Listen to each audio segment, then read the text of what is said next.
দশম শ্রেণীর প্রিয় শিক্ষার্থী হালদার স্যার ইউটিউব চ্যানেল থেকে তোমাদের সবাইকে স্বাগতম। আজকে তোমাদের জন্য আরেকটি নতুন ভিডিও নিয়ে এসেছি।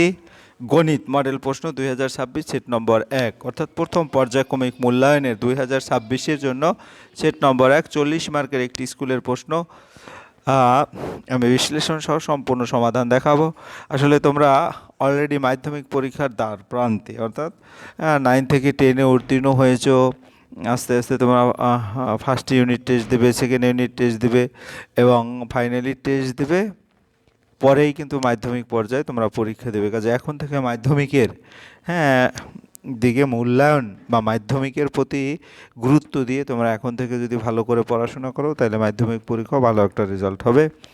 আর তোমাদের বলবো, আমার ইউটিউব চ্যানেলে মাধ্যমিক পরীক্ষার প্রিভিয়াস ইয়ার, অর্থাৎ তোমাদের এই সিলেবাসটা শুরু হয়েছে 2017 থেকে।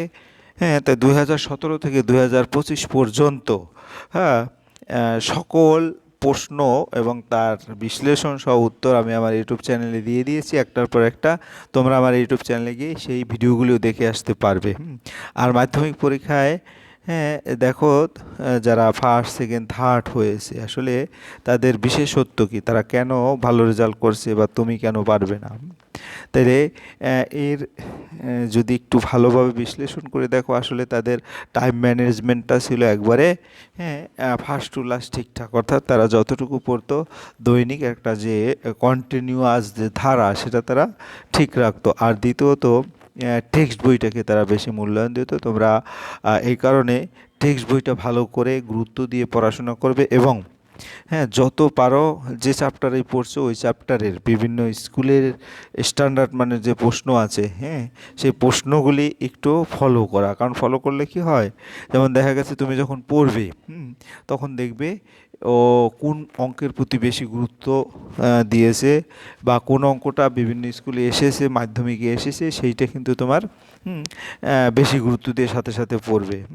যাই হোক, তোমাদের সামনের প্রস্তুতি ভালো হবে এই প্রত্যাশা জানিয়ে। আর দ্বিতীয়ত, তোমরা যারা এখনও আমার চ্যানেলটিকে সাবস্ক্রাইব করোনি, তারা এখনই চ্যানেলটিকে সাবস্ক্রাইব করে বেল আইকনটি প্রেস করে দাও এরকম আরও অনেক ভিডিও পাওয়ার জন্য। তাহলে প্রথম পর্যায়ক্রমিক মূল্যায়ন আসলে একটা নমুনা প্রশ্নপত্র।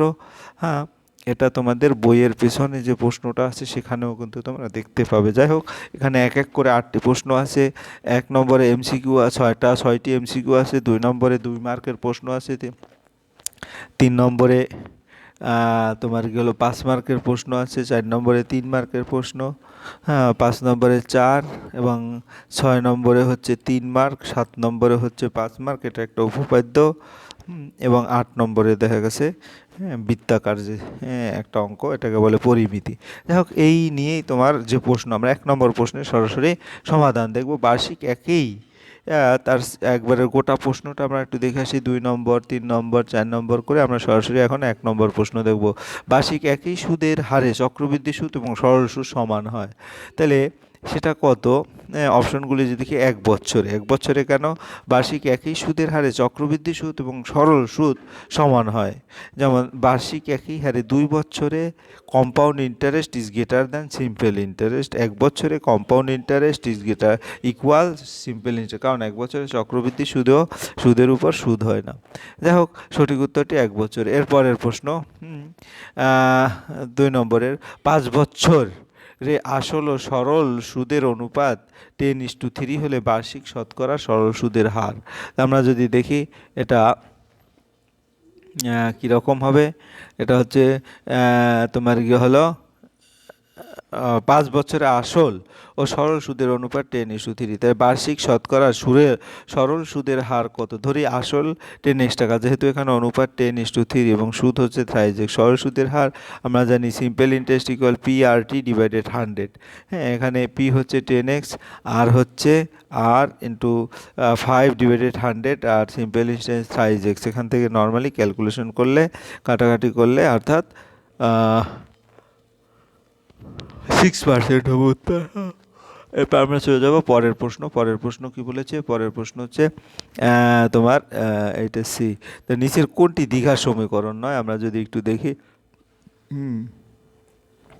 দ্বিঘাত, এটা কিন্তু 2x মানে 3x square, 3x square plus 5x, 6x square equal এটা যদি ফাইনালি ক্যালকুলেশন করে 6 স্কোয়ার মাইনাস 2x প্লাস 5 = 0, এটা একটা দ্বিঘাত সমীকরণ।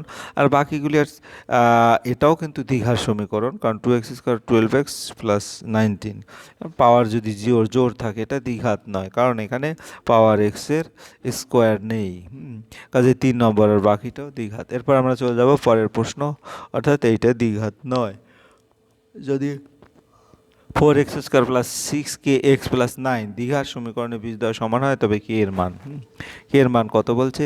তাহলে কে এর মান বের করতে হলে আমাদের যেটা করতে হবে, হ্যাঁ, এই সমীকরণে বীজদ্বয় সমান হলে কে এর মান যদি বের করতে হয়, b² মাইনাস 4ac = 0। এখানে বিটা কি, এখানে বিটা হচ্ছে 6k, হ্যাঁ, মাইনাস 6k, আর এ হচ্ছে এখানে 4 আর সি হচ্ছে এখানে 9, ঠিক আছে। তাহলে 6k² মাইনাস 4 × 4 × 9, অর্থাৎ এখানে ক্যালকুলেশন করলে কে সমান +-2, ভালো করে। তাহলে উত্তর হবে +2 -2। কোথায় আছে, সি নম্বরের উত্তর আছে, এটা সি নম্বরের উত্তর। এরপরে চলে যাব পরের প্রশ্ন। পরের প্রশ্ন কি বলেছে, পরের প্রশ্ন হচ্ছে পাশের চিত্র ও কেন্দ্রীয় বৃত্তের 5 নম্বর OAB সমান 50 ডিগ্রি, সি বৃত্তের উপর কোনো একটি বিন্দু হলে ACB কোণ নির্ণয় করো। তাহলে এখানে এই চিত্র থেকে ACB কোণ নির্ণয় করতে বলেছে। তাহলে এখানে কেন্দ্রীয় বৃত্ত OAB 50 হলে ACB, তাহলে OA সমান OB হচ্ছে ব্যাসার্ধ, OA সমান সমদ্বিবাহু, কাজে OA কোণ এবং OBA কোণ সমান 50 ডিগ্রি। AOB সমান 180 ডিগ্রি মাইনাস 50 প্লাস 50 সাথে 80 ডিগ্রি। বৃত্তের সূত্র অনুযায়ী ACB কোণ হাফ AOB, অর্থাৎ 40 ডিগ্রি। উত্তর হবে 40 ডিগ্রি। এরপরের প্রশ্ন হচ্ছে ও কেন্দ্রীয় বৃত্তে AB এবং CD দুইটি যা সমান দৈর্ঘ্য, AOB সমান 70 ডিগ্রি, COD এর মান কত। তাহলে এটা যদি আমরা দেখি, কেন্দ্রীয় বৃত্ত AB এবং CD সমান দৈর্ঘ্যের, যা AOB 70 ডিগ্রি, COD কত। তাহলে সমান যা সমান সমান কেন্দ্রীয় কোণ 70, সঠিক উত্তর 70 হবে। হ্যাঁ, এরপরের প্রশ্ন, পরে 2 নম্বরের প্রশ্ন হচ্ছে বার্ষিক 10% সরল সুদে কত বছরে সুদ আসলে 3/5 অংশ হবে। তাহলে এখানে ধরে আসল পি, সুদ হবে 3/5 × পি, কারণ যেহেতু 3/5। সরল সুদের সূত্র a simple interest equal PRT / 100। এখানে সিম্পল ইন্টারেস্টের মান 3/5p, পরে মানটা পি কেটে দিলাম, পরে যে মানটা পাই টি এর মান অনার্স 6 বছর। এরপরের প্রশ্ন 2 নম্বর, P অনুপাত Q সমান 5:7, P - Q সমান -4 হলে 3p - 2q এর মান কত। এটা বের করতে হবে। ধরি P সমান 5x, যেহেতু অনুপাত 5 আছে আর Q দেওয়া আছে, P - Q সমান -4, তাহলে মানটা বসিয়ে দিয়ে 5x - 7x = -4, তাহলে x সমান 2। তাহলে P সমান 10, Q সমান 14। হ্যাঁ, এখন 3p - 2q মানটা যদি বলি 3 × 10 2 - 4, ক্যালকুলেশন করলে 2 আসে উত্তর, কাজে হয়ে গেল উত্তর। এরপরের প্রশ্ন ও কেন্দ্রীয় বৃত্ত দুটি সমান্তরাল যা কেন্দ্রের বিপরীত পাশে অবস্থিত, যদি AB সমান 10 সেন্টিমিটার, CD সমান 24 সেন্টিমিটার এবং AB এবং CD যা দুটি দূরত্ব 17 সেন্টিমিটার, ওই বৃত্তের ব্যাস নির্ণয় করো। তাহলে ধরি বৃত্তের ব্যাসার্ধ r, তাহলে AB এর অর্ধেক, যা AB এর অর্ধেক অর্থাৎ 5, কারণ যেহেতু এখানে 10 সেন্টিমিটার আছে AB যা, হ্যাঁ। তাহলে ধরি কেন্দ্র থেকে AB এর দূরত্ব x, তাহলে CD এর দূরত্ব 17 - x। সূত্র অনুযায়ী r² সমান x² প্লাস 5x², হ্যাঁ। তা r² সমান x² প্লাস 25, তাই r² সমান 17 - x, হ্যাঁ, হোল স্কোয়ার, অর্থাৎ প্লাস 12², হ্যাঁ। কারণ এখানে আমরা CD এর দূরত্ব যেটা, ঠিক আছে, প্লাস 12²। তাহলে এখান থেকে ক্যালকুলেশন করলে দুটি সমীকরণ সমান করলে দেখা যাচ্ছে কি হয়, হ্যাঁ, x সমান 12 আসে। তাহলে r² সমান মানটা বসাই দিলে 13, অর্থাৎ 13 সেন্টিমিটার। এরপরের প্রশ্ন পাশের চিত্রে x এর মান নির্ণয় করো। তাহলে এই যে চিত্র, এখান থেকে x এর মান নির্ণয় করতে বলা হয়েছে। তো ABCD বৃত্তের অবস্থিত বিন্দু ABC সমান 75 ডিগ্রি, BAC কোণ সমান 35 ডিগ্রি এবং ACD সমান x, যা নির্ণয় করতে হবে। তাহলে ত্রিভুজ ABC কোণগুলো সমষ্টি 180 ডিগ্রি, কাজে আমি সবগুলো যদি যোগ করে দেই, তাহলে দেখা যাচ্ছে ACB কোণ হচ্ছে 70 ডিগ্রি। একই বৃত্তে একই চাপে অবস্থিত বৃত্তস্থ কোণগুলো সমান চিত্র দেখে দেখা যায়, কাজে ACB কোণ ADB কোণ একই চাপ AB এর উপর দাঁড়িয়েছে, অতএব ADB কোণ সমান ACB কোণ সমান 70 ডিগ্রি। আবার ত্রিভুজ এডি তোমরা বলার সাথে সাথে চিত্রর সাথে মিলিয়ে নেবে। এডিসি কোণ প্লাস এসিডি কোণ প্লাস সিএডি কোণ 180 ডিগ্রি, এডিসি কোণ সমান 70, সিএডি কোণ 70, তাহলে বাকি যদি হয় 40 ডিগ্রি, উত্তর হবে 40 ডিগ্রি। এর পরের প্রশ্ন হচ্ছে আমরা 3 নম্বরের প্রশ্ন 2-4 দেখব। একটি ঘনকের আয়তন 512 ঘন সেন্টিমিটার হলে ঘনকের সমগ্র তলের ক্ষেত্রফল। তাহলে ঘনকের প্রতিটি বাহুর দৈর্ঘ্য যদি এ হয় তাহলে ঘনকের আয়তনের যে সূত্র এ কিউব, তাহলে দেওয়া আছে এ কিউব সমান 512, তাহলে এ সমান হবে কত 8 সেন্টিমিটার, তাহলে সমগ্র তলের ক্ষেত্রফল 6a স্কোয়ার। তাহলে এর মানটা আমরা এখানে বসিয়ে দেবো 8a স্কোয়ার অর্থাৎ 384 বর্গ সেন্টিমিটার। এটা সহজ অঙ্ক ছিল।